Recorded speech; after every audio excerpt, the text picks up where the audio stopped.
2, A, O, E, A, O, I. 2. Olá, meus seres! Eu espero que todos bem aí desse lado, Profsócio do canal Bem Nabil, para iniciarmos 2024 com revisões para vestibulares. Se nós não nos conhecemos, seja muito bem-vindo ao nosso canal. Nós teremos aí revisões o ano inteiro, teremos aulas, teremos aprofundamento, teremos testes, então acompanhe o nosso canal. Se você não é um inscrito ou inscrita, se inscreva, deixe seu like que ajuda a nós divulgarmos o nosso projeto e chegarmos com biologia a muito mais estudantes que adoram essa disciplina. Seja muito bem-vindo então para a nossa primeira aula de 2024, que é uma revisão para o vestibular da Universidade Federal de Santa Maria, que ocorre agora em janeiro. A Universidade Federal fez esse vestibular aí numa época um pouquinho diferente e nós teremos aí três provas, teoricamente, né? No sábado à tarde, domingo de manhã, domingo à tarde. Então a gente vai ter biologia aí em vários momentos para vocês. Eu fiz uma separação de conteúdos que eu acredito que pode sim estar na prova, baseado no histórico federal de Santa Maria e no última prova que teve também um vestibular extraordinário. Então a gente vai pensar nisso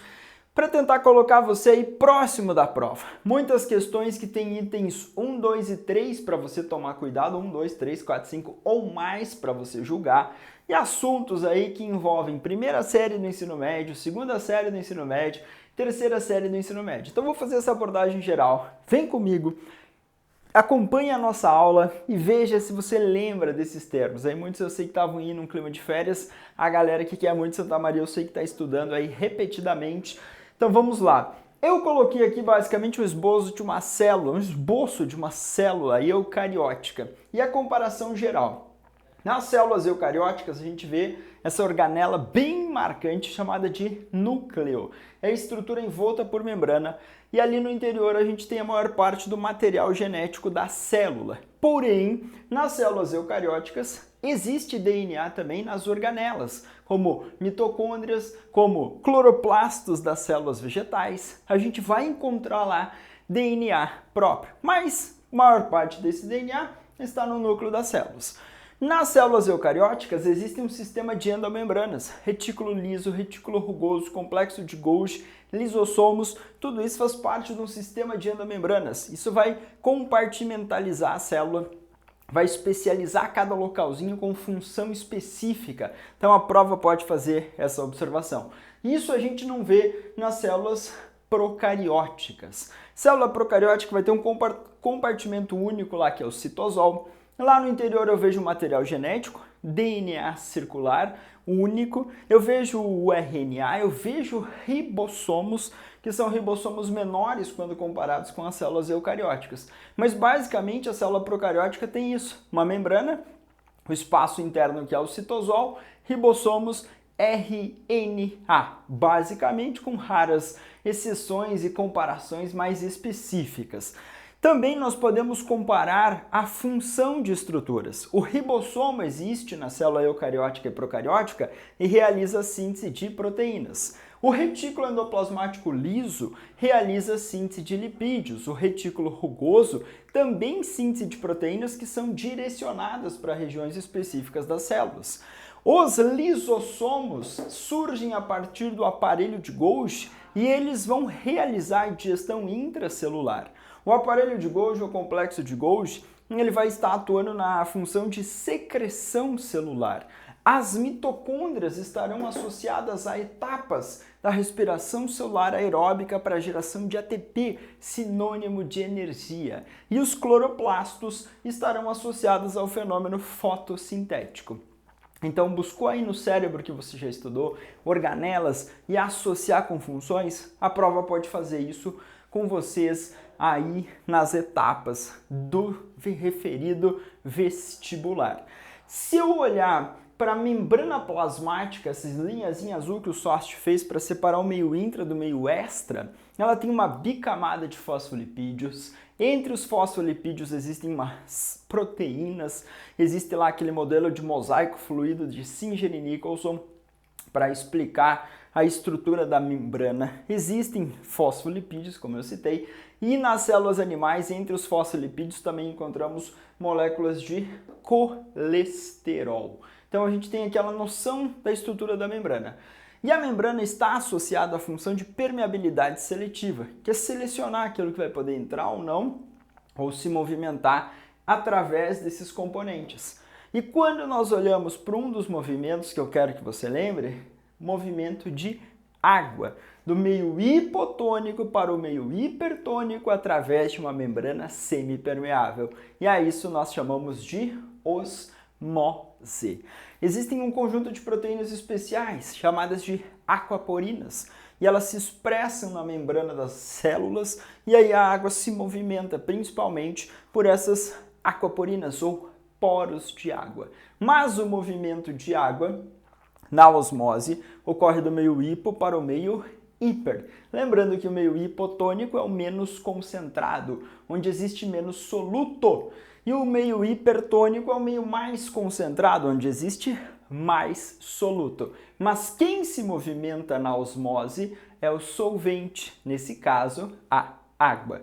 A osmose, a difusão simples, a difusão facilitada são exemplos de transportes passivos, sem gasto de energia extra na forma de ATP. Enquanto que a bomba de sódio e potássio, a bomba de hidrogênio, bomba de cálcio são exemplos de transportes ativos, onde vai existir gasto de energia na forma de ATP para movimentar substâncias, mantendo uma diferença de concentração entre os meios intra e extracelular nos transportes chamados de ativos. Eu especifiquei aqui dois fenômenos importantes, uma tal de fotossíntese, uma tal de fotos, luz, e síntese, construção. Então nós iremos ver a produção de compostos orgânicos. Lembra do CO2, da água, da luz? Luz. Na presença de luz, CO2 e água e cloroplasto. Lá no interior do cloroplasto, moléculas de clorofila na membrana dos tilacoides. E aí a gente vê o fenômeno fotossintético. Duas fases, fase clara ou fotoquímica, que depende de luz, e fase escura ou química, que não depende de luz. A fase clara ocorrendo na membrana desses tilacoides e a fase escura ocorrendo no estroma, no espaço interno do cloroplasto. Quebrou a molécula de água, liberou oxigênio para a atmosfera. Então, consumimos um oxigênio que vem da quebra da molécula de água na fase clara da fotossíntese. Na fase escura, entra o CO2, os hidrogênios e ocorre a produção de compostos orgânicos. O composto mais famoso chama-se glicose. E a glicose vai ser representada aí quando o composto orgânico, geralmente produzido na fotossíntese. Então, se aparecer na prova, fórmula C6H12, 6 moléculas de glicose, composto orgânico produzido durante o processo fotossintético. A respiração celular aeróbica, que eu sinalizei que as mitocôndrias estarão envolvidas, ela vai ser dividida, a respiração, em 3 etapas. Glicólise, que ocorre fora da mitocôndria, lá no citosol. Ciclo de Krebs, que vai ocorrer na matriz mitocondrial. E a fosforilação oxidativa, que vai ocorrer na membrana interna das mitocôndrias. Então teremos passo a passo glicólise, ciclo de Krebs e fosforilação oxidativa ocorrendo nas mitocôndrias. Só que eu quero que você lembre que na respiração aeróbica nós iremos degradar os compostos orgânicos, quebrar eles. No final da respiração aeróbica, você produz CO2 e água. Então aqui na respiração aeróbica, você tem a glicose e o oxigênio como reagente. Glicose e oxigênio como reagentes. Vai ser produzido CO2, água e 30 a 38 ATPs. Nos cálculos mais antigos, 38, nos mais modernos, 30 moléculas de ATPs. A fase que mais produz ATP é a fosforilação oxidativa, que vai ocorrer na membrana interna das mitocôndrias. Tem um sistema transportador de elétrons, tem uma enzima chamada ATP sintase e a maior porção ou produção de ATP vai ocorrer lá nessa terceira etapa chamada fosforilação oxidativa. Então esse é o blocão aqui que o sócio queria fazer uma representação como se fosse a sua primeira série do ensino médio. aí como os tópicos dos conteúdos que pode aparecer na prova da Universidade Federal de Santa Maria. Não esquece, claro que eu estou fazendo uma revisão geral aqui para o seu cérebro buscando as informações que você construiu ao longo dos seus estudos. Como se fosse aí o nosso segundo ano do ensino médio, geralmente nós estudamos os grupos de animais, grupos de vegetais, doenças, características gerais de seres vivos. Então eu gostaria de lembrar isso. Quando nós colocamos os grupos reino vegetal ou metáfita ou plantê, nós temos lá 4 grandes grupos de vegetais: briófitas, pteridófitas, gimnospermas e angiospermas. Pode aparecer na forma de cladograma? Na última edição da Federal de Santa Maria apareceu um cladograma que falava na evolução dos humanos relacionado com outros primatas. Bem tranquilo e fácil a interpretação. Agora, aqui também vai ser tranquilo e fácil a interpretação. Vai existir uma linha imaginária. Deixa eu só mostrar para você que aqui sempre existe uma linha imaginária de tempo. Então, o tempo antigo e o tempo recente. E aí, nós temos aqui, ó, na raiz do cladograma, amido e celulose.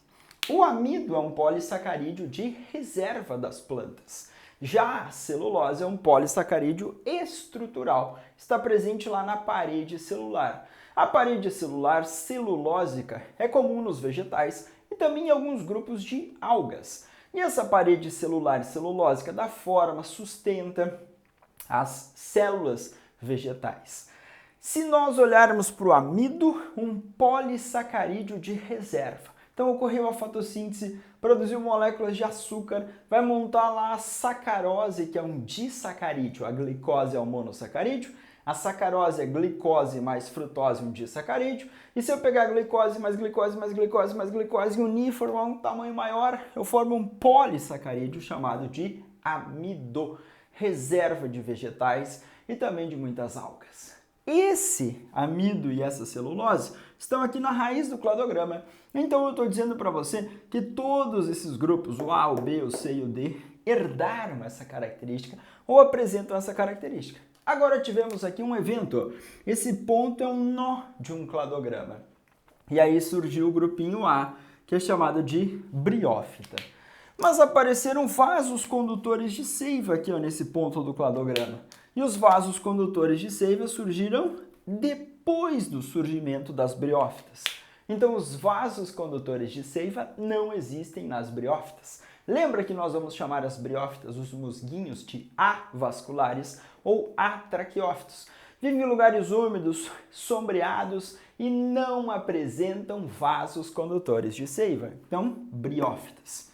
Agora, C, D e B, pteridófitas, tem vaso condutor de seiva, beleza. As pteridófitas têm, o vaso apareceu aqui e as pteridófitas surgiram depois. Então, as gímenos e as angios também surgiram depois do aparecimento dos vasos. Então, apareceu o vaso condutor de seiva, os grupos que vieram posteriormente herdaram essa característica.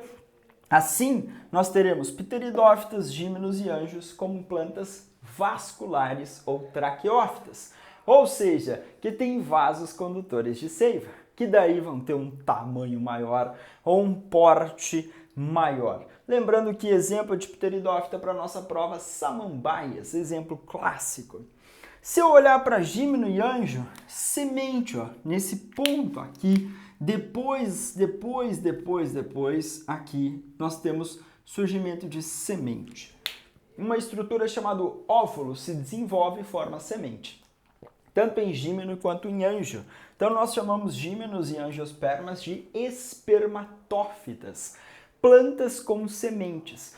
Espermatófita, planta com semente. Vale para gímeno, vale para anjo. Também eu não coloquei aqui, mas eu quero que você lembre do famoso grão de pólen. Vou colocar aqui, acrescentar nesse espaço. O grão de pólen também surge depois do surgimento das pteridófitas. E o grão de pólen, ele é importante porque ele vai trazer a independência de água para a fecundação nas gímenos e nas angiospermas. Então, briófitas e pteridófitas são plantas chamadas de criptógamas. Não têm estruturas reprodutivas visíveis e dependem de água para fecundação. Gímenos e angiospermas são chamadas de fanerógamas, têm estruturas reprodutivas visíveis e não dependem mais de água para fecundação. O grão de pólen vai dar origem ao tubo polínico e aí a gente vai ver o encontro do gameta masculino com o gameta feminino a partir do surgimento desse tubo polínico, independência de água para fecundação. Agora, se a prova der um passo à frente aqui, ó, nessa linhazinha aqui, nó do cladograma, gímenos e anjos, tem semente, tem grão de pólen. Agora, a estrutura chamada de flor e a estrutura chamada de fruto, elas surgiram apenas nesse clado aqui. E esse clado é das angiospermas. Então, como o gimnosperma ali tem semente, tem grão de pólen, a gente chamou de espermatófita. Angiospermas também tem semente, a gente vai chamar também de espermatófita, mas a gente vê flores, a gente vê frutos nas angiospermas e não vê isso nas gímenos. Como exemplo de gimnosperma, Pinheiros do Paraná.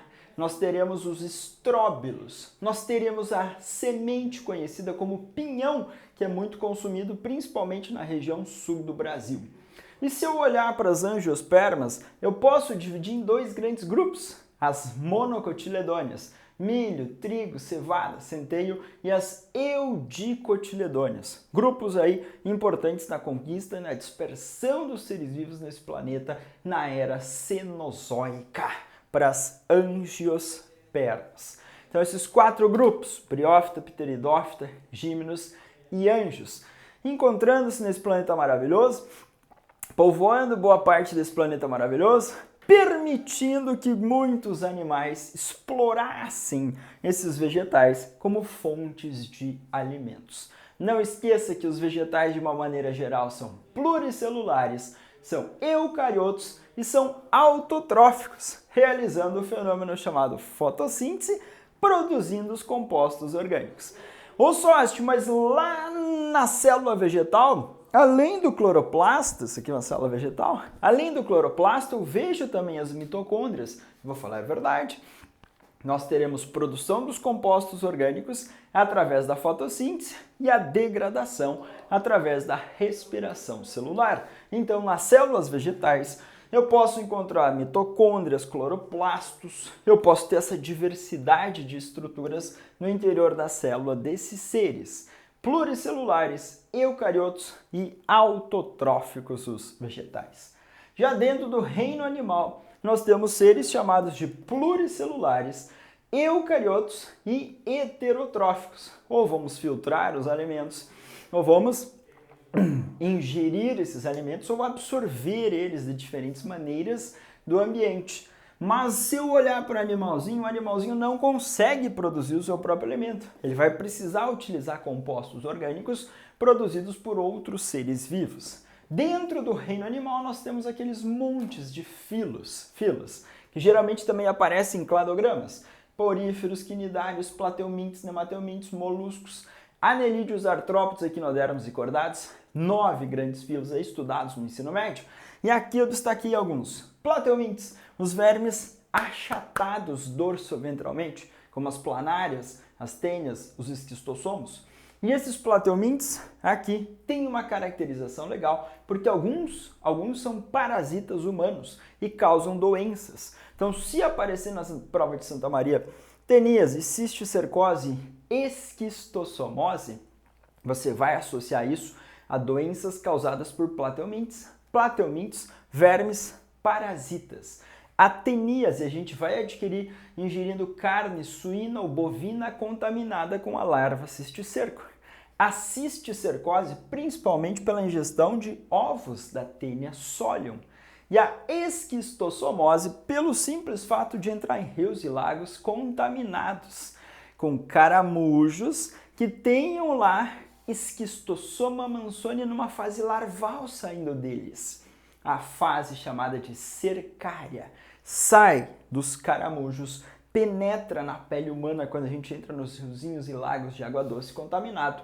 E aí a larva cercária penetrando na pele vai formar esquistossômulos que vão se movimentar, chegar no fígado, baço, intestinos e parasitar vasos sanguíneos, a famosa barriga d'água ou esquistossomose causada por esse plateuminte, conhecida como esquistossoma mansoni. Os nemateumintes são vermes cilíndricos, alongados, tem um pseudoceloma, tem um líquido preenchendo espaço, formando o esqueleto hidrostático. Ascaris lumbricoides, a lombrica, é o nematóide mais famoso desse planeta. E a gente vai adquirir essa doença pela ingestão de água e alimentos contaminados com ovos do Ascaris. E a doença chama-se ascaridíase. Filariose ou elefantíase transmitida por picada de mosquito, principalmente do gênero Culex. Então o mosquito é um inseto hematófago, pica, suga sangue, se contamina e aí faz transmissão de filariose ou elefantíase. Artrópoda, um filo que domina esse planeta maravilhoso. A maior parte dos animais classificados nesse planeta estão no grande filo Artrópoda. Artroarticular, pó dos pés. São os animais que, além desses pés articulados, apresentam um exoesqueleto quitinoso. Esse exoesqueleto protege, evita a desidratação e esse exoesqueleto quitinoso é trocado periodicamente para o animal crescer. Dentro do filo Artrópoda nós temos grupos divididos lá.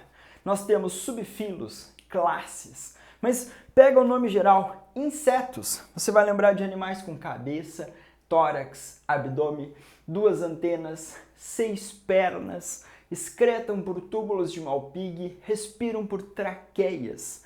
Mosca, mosquito, barata, pulga, piolho são exemplos de insetos.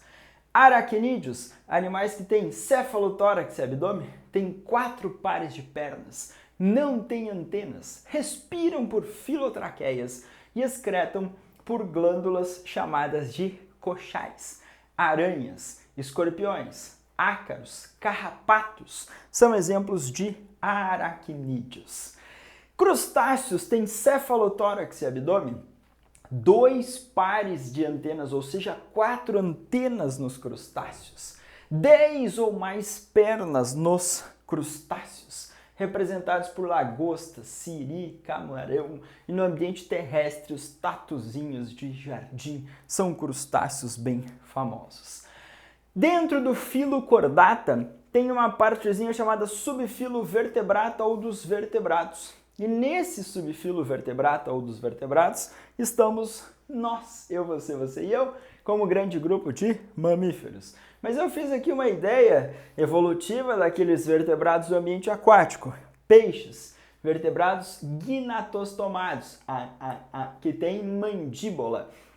Vertebrados podem ser agnatos, como peixe bruxa, lampreia, tem a boca circular, não tem mandíbula. Os gnatostomados têm uma diversidade maior. Os peixes, ambiente aquático. Anfíbios, saída para o ambiente terrestre. Então nós temos apêndices locomotores para sustentar nesse ambiente terrestre. Nós temos órgãos como pulmões para fazer troca gasosa de uma forma retirando o oxigênio da atmosfera. Se eu olhar para essa transição ambiente aquático, ambiente terrestre, tinha um grupo de peixes lá chamados de dipnoicos ou de uma respiração, também por uma estrutura chamada de bexiga natatória, que é homóloga ao pulmão, tem uma mesma origem embrionária. Então esses grupos aqui ainda tem essa ligação intensa com o ambiente aquático. No mundo reptiliano, a gente vai ver uma conquista definitiva do ambiente terrestre. O ovo amniótico ou cleidóico, esse ovo com uma casca calcária lá no interior do embrião e os anexos embrionários, amnion, corium, alantoide, saco vitelínico, realizando diferentes funções e garantindo a sobrevida do embrião. A alantoide, armazenando excretas, fazendo troca gasosa, amnio, armazenando líquido amniótico, evitando a desidratação, evitando choques mecânicos, protegendo o embrião lá no interior. E aves e mamíferos, os 2 grupos de animais chamados de endotérmicos, que geram calor interno, mantêm temperatura corporal constante. Aí, homeotermia para esses 2. Peixes, anfíbios e répteis são pecilotérmicos porque a temperatura varia conforme o ambiente. São ectotérmicos porque dependem da temperatura externa para manter as suas atividades metabólicas. características. Então teremos esse pensamento. Coração desses animais. Nos peixes, 2 cavidades no coração. Nos anfíbios, 3 cavidades. Répteis, 3 ou 4 cavidades. Aves e mamíferos com 4 cavidades no coração. A circulação é simples e completa nos peixes. Passa um tipo de sangue só no coração e não tem mistura de sangue venoso e sangue arterial. Anfíbios e répteis, uma circulação dupla. Passam 2 tipos de sangue no coração, só que tem uma misturinha, então ela é incompleta. E nas aves e nos mamíferos, a circulação é dupla e ela é completa. Tem 2 tipos de sangue que passam e não tem mistura de sangue venoso com sangue arterial. Então essa é a minha dica, pensando em plantas e bichos. E também vírus, pensando nessa ideia da nossa segunda série do ensino médio, com a diversidade de seres vivos ou aquela polêmica dos vírus. São vivos? Não são vivos? Alguns autores falarão, alguns cientistas falarão.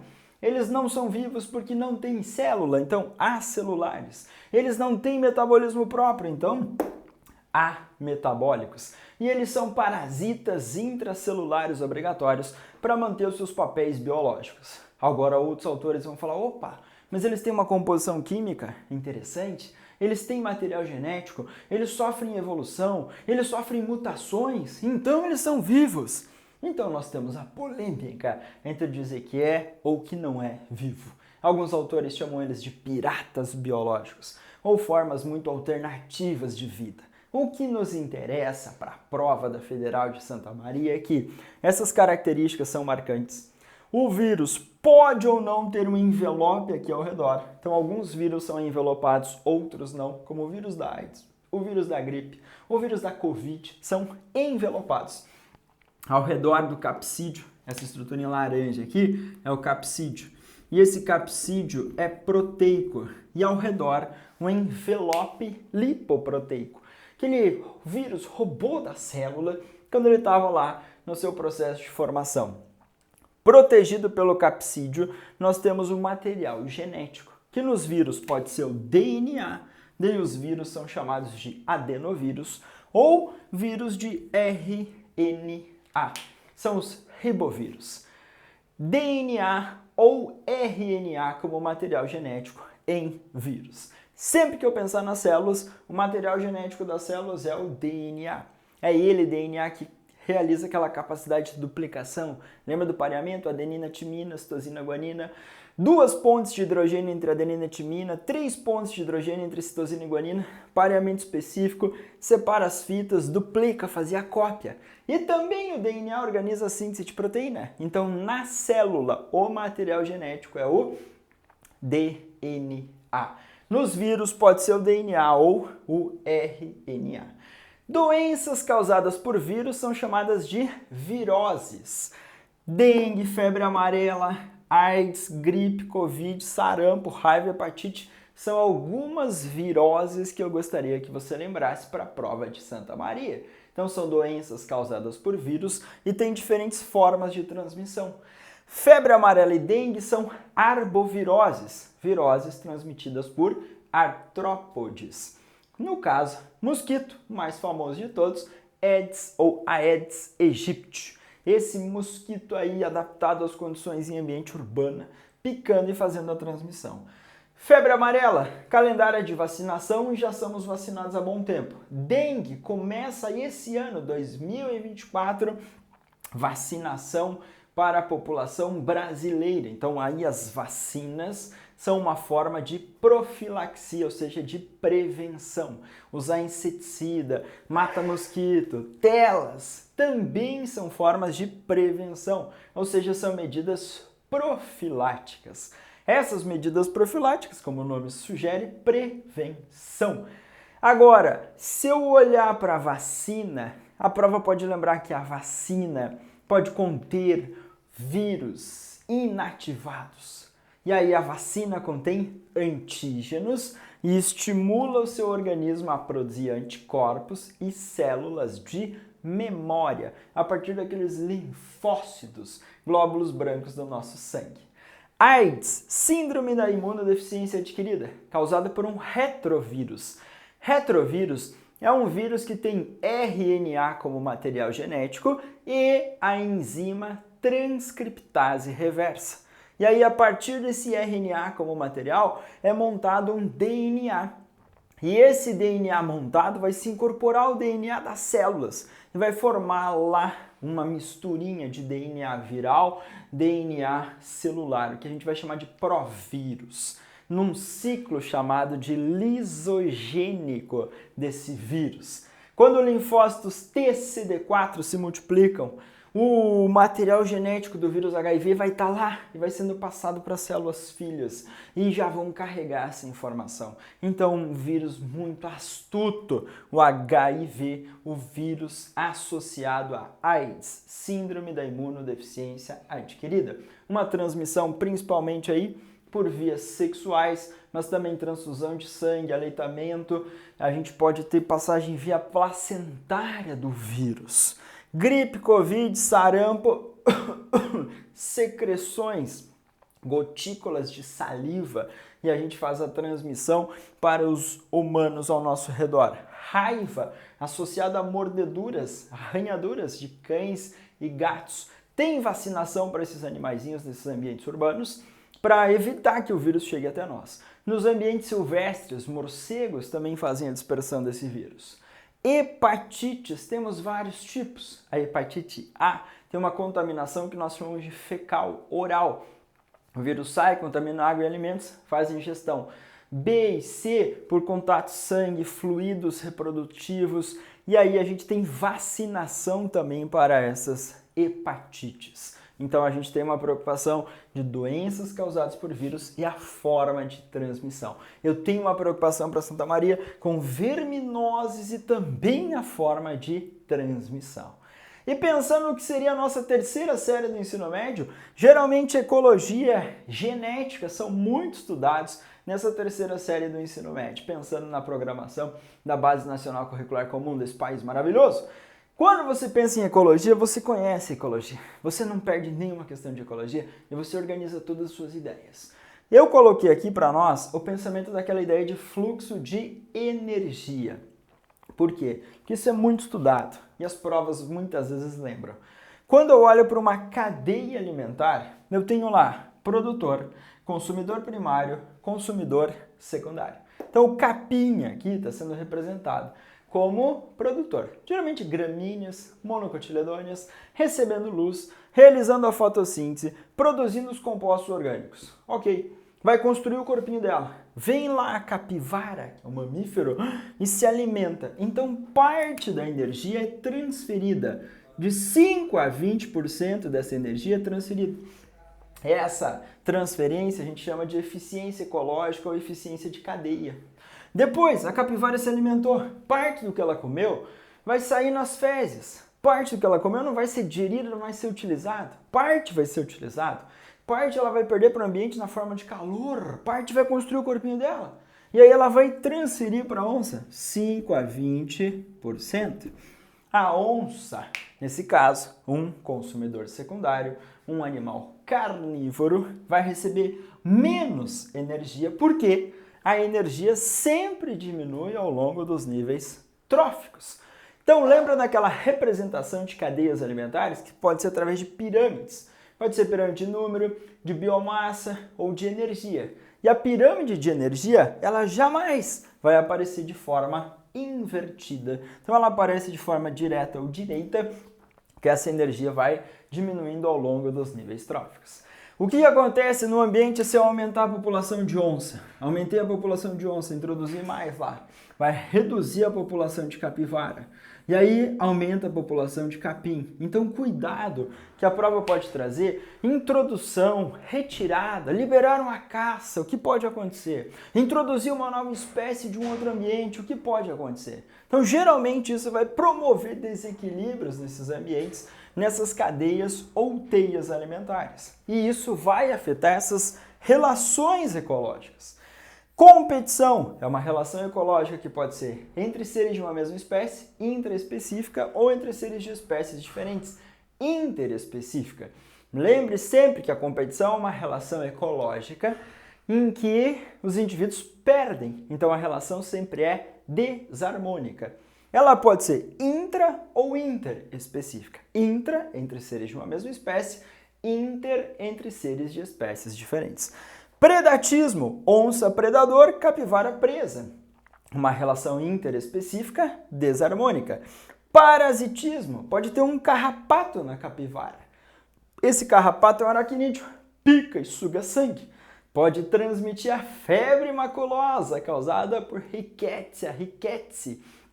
E aí, o carrapato está sugando o sangue da capivara. O carrapato é um parasita, então o parasitismo é uma relação interespecífica, também desarmônica, porque alguém é prejudicado, no caso a capivara. Amensalismo é uma relação de inibição. Fungos que liberam substâncias químicas no ambiente e impedem o crescimento de bactérias ou outros micro-organismos. Mutualismo é aquela relação em que aparece positivo para uma espécie, positivo para outra espécie. É uma relação de mútua troca, de benefício mútuo. Espécies diferentes se associam e ela acaba sendo beneficiada tanto para a espécie A quanto para a espécie B. Então, relação interespecífica, harmônica ou positiva. E alguns poluentes, principalmente associados à atividade antrópica ou ação humana. CO2, principal gás associado ao aquecimento global. Então, a queima de combustíveis fósseis, a extração dessas substâncias, liberar carbono para a atmosfera. CH4, metano, também associado com a retenção do raio infravermelho, também associado com o aquecimento global. E aí a promoção, infelizmente, de muitas mudanças climáticas. SO2, associado às chuvas ácidas. Clorofluorcarbonos, associado à redução da camada de ozônio. E aí a maior entrada de raios ultravioletas, que podem promover a formação de cânceres. Mercúrio e chumbo, que são substâncias químicas que sofrem bioacumulação. Elas vão se acumulando nos indivíduos da cadeia alimentar. E lá nos últimos níveis tróficos você tem uma maior quantidade desses poluentes acumulados. Então isso acaba sendo prejudicial. Esse mercúrio e esse chumbo podem afetar o funcionamento do sistema nervoso, ser extremamente tóxico em grandes quantidades. Dentro da ecologia também você tem lá dinâmica de populações, as alterações ambientais, os conceitos, então cuidado que você pode encontrar diferentes questões dessa disciplina maravilhosa. E na genética, apareceu o heredograma na última edição da prova, mas falava você tem que descobrir o tipo de herança. Eu coloquei aqui um tipo sanguíneo. Vai que Santa Maria mantém a ritmicidade de heredogramas. E ela te dá lá uma família. Então, o indivíduo do sexo masculino, representado pelos quadradinhos, sexo feminino pelos círculos, o cruzamento deles, e aqui nasceu um descendente do sexo feminino, um descendente do sexo masculino, e aí ele te dá que o pai é do tipo sanguíneo A mãe é do tipo sanguíneo B, primeira filha tipo sanguíneo O, e o segundo que é um filho do tipo sanguíneo AB. Qual é o genótipo desses indivíduos? Baseado no fenótipo. Então, o fenótipo é a expressão do genótipo mais a influência do meio. Quando eu falo tipo sanguíneo A, tipo sanguíneo B, eu estou falando no fenótipo. Agora, eu quero saber o genótipo desse indivíduo. Esse indivíduo A tem que ser IA, Izinho. Por que, Sochi? Porque mamãe tem que ser IBzinho para nascer um descendente do tipo sanguíneo O. Porque você lembra que para determinar o fenótipo O, Izinho. Então tem que vir um Izinho daqui, tem que vir um Izinho daqui. Aqui você vai ter que ter um Iazão para determinar o tipo sanguíneo A. Aqui o IBzão para determinar o tipo sanguíneo B. E aqui IA e B. Quando você tem IA e B aqui, um caso de codominância, porque no heterozigoto são expressos os dois alelos, o Iazão e o IBzão. Tanto o IA quanto o IB são dominantes sobre o alelo Izinho, porque se você tem na população IA Izinho, o fenótipo é A, e B Izinho, o fenótipo é B. Então o IA e o IB são dominantes em relação ao alelo Izinho, e A e B são codominantes, porque no heterozigoto os dois se expressam. Então, cuidado com esses termos teóricos. Teoria na genética. Aqui eu falei só no tipo sanguíneo AB, ok? Um caso de polialelismo, quando você olha para a população e você tem 3 ou mais alelos para determinar essa característica. Então você tem o alelo Iazão, o Ibzão e o Izinho. E aí você tem os fenótipos A, B, AB e O. Pode ser tipo sanguíneo A positivo, A negativo. Opa, o fator RH é um outro fator. Uma herança monogênica, um gene com 2 alelos. Rzão é dominante sobre Rzinho. Então, Rzão, Rzão, RH positivo, Rzão, Rzinho, RH positivo e Rzinho, Rzinho, RH negativo. Ok? Passei por diferentes áreas da biologia. Eu espero ter ajudado você e que você faça uma excelente prova no vestibular da Universidade Federal de Santa Maria. Se você não é inscrito ou inscrita no canal, inscreva-se, deixe seu like, sua dúvida, seus comentários. Eu respondo vocês. Um ótimo 2024 e que seja o último vestibular da sua vida estudantil. Abraço e boa prova para todos vocês!